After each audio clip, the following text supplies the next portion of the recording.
Chris Botti is a jazz trumpeter from Portland, Oregon, and he's had 4 #1 jazz albums, and he won a Grammy Award in 2013. We caught up with him in Vancouver at the Jazz Festival. Sting, I know that you share yoga together and everything, but you're saying he's a big influence on you. Well, he is the guy that pretty much solely is responsible for me having an international career. In 1999, he approached me about joining his band as the soloist in his band with the promise that if I did so, if I gave up a couple of years of my career, he would in turn expose the sound of my trumpet to a bunch of people that had never checked out jazz, don't like jazz, and what he said actually happened. Subsequently, after I left his band, he asked me to open up for his band on the road, so I took my band. We were playing for 15, 20,000 people a night.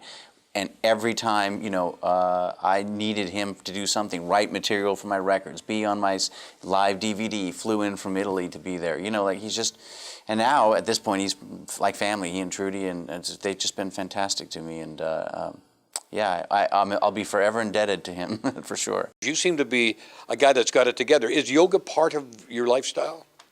Well, I certainly think there's a healthy dose of insanity to anyone that plays the trumpet and tries to go into being a touring musician, because I really don't, I don't live anywhere, I don't own a plant, I don't have a storage locker, I have no place to go except for this hotel we're doing the interview in tonight, and then tomorrow I'm off to Poland, So that in itself makes me a bit crazy, but I think that yoga in a way kind of balances out that aspect, and the touring and the travel, and certainly aids in playing the trumpet, because it's all linked to an apparatus. I loved Miles Davis, I love jazz, and I just said to myself, I'm going to do this for the rest of my life, giving myself nothing to fall back on. If I'm successful, great. If I'm not, I'm still going to do this for the rest of my life and not give myself the option. So I just went like this, and kept my head down and practiced 6, 7, 8, 9 hours a day, and that's really kind of at the core of why I'm successful today, because I set the table so early, being single-minded, When I put on Sinatra and Jobim, or Sinatra sings for Only the Lonely, I don't care what you say, that music is not only people-friendly to me, but it's transporting, it's beautiful, it's artistic. All of those things come into play, and it's not dumbed down. And that's really the key. I want to make a record that's people-friendly, but not corny. And sometimes in music there's that fine line, You also did a cut on your CD with Dean Martin, electronically, like Nat Cole and Natalie Cole. How'd that come about? Well, because we recorded at the Capitol Studios in Los Angeles, very famous building where Judy Garland and Sinatra and Bing Crosby all recorded their stuff. The estate asked us to come participate in something, right?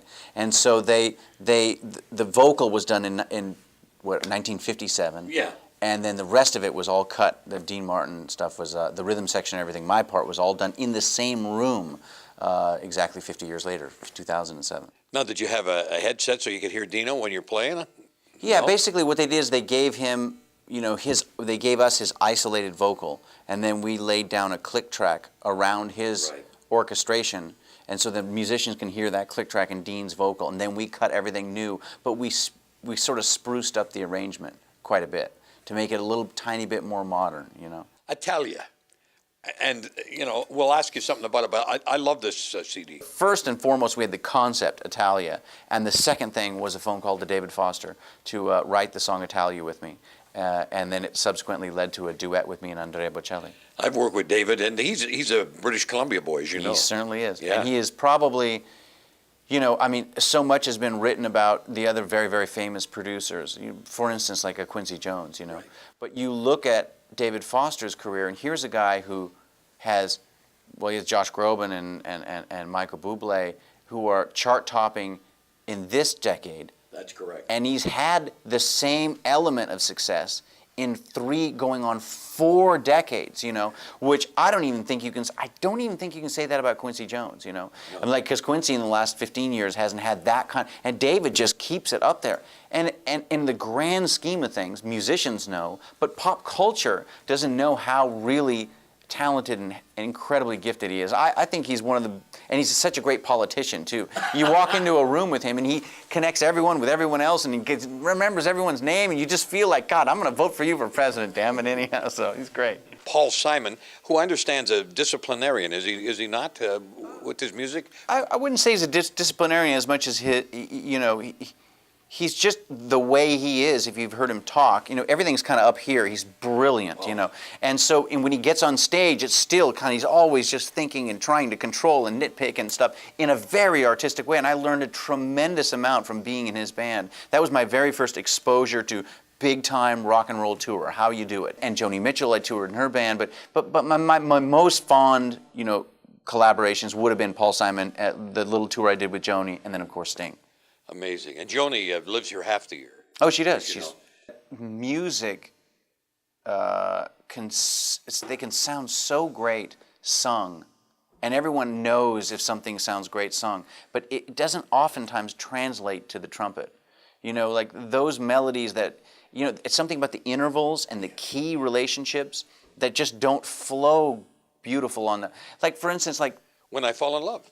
Well, when I Fall in Love sounds. You made that work. Yeah, it sounds that because the bo-do-dee-da, that's a good trumpet. But for instance, like a bossa nova, it's what makes bossa nova so beautiful is the lilting guitar, and the melodies stay right here. There's no real arc to them. So you got, one note samba is a very lame example because it's just one note. But like Once I Love, it's just all right. Ba da da da da da da da dee da da dee da da da da da. It's all right there. It's so compact, and it's sometimes more constricting. But When I Fall in Love has a little bit more of this, and that's what you're looking at. I Loves You Porgy. When Miles plays that.